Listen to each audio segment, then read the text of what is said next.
अस्सलाम वालेकुम जी। Al-Qadir trust case की समाअत आज इस्लामाबाद हाईकोर्ट में थी। अभी पता चला है कि वो समाअत जो है वो नहीं हो रही, क्योंकि एक जज साहब जो है वो छुट्टी पर चले गए हैं। ये पहली दफा नहीं, इससे पहले भी मुख्तलिफ बहाने बनाए जाते रहे। कभी जज साहब नहीं है, कभी वकील नहीं है, कभी सरकार ने वकील अपॉइंट करना है, कभी फाइल नहीं है, कोई ना कोई बहाना।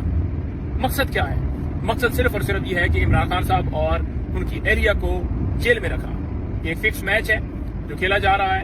ये फिक्स मैच सारी दुनिया जानती है, पूरी कौम को पता है।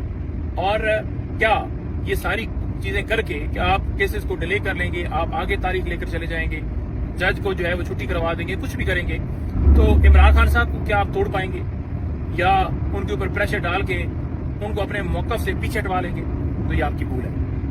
मैं सरगोदा से इस केस के लिए जो है वो इस्लामाबाद हाईकोर्ट की तरफ रवाना था, तो अभी देखा है कि जज साहब भी जो अवेलेबल नहीं है। तो ये सूरत हाल है पाकिस्तान में निज़ाम इंसाफ की।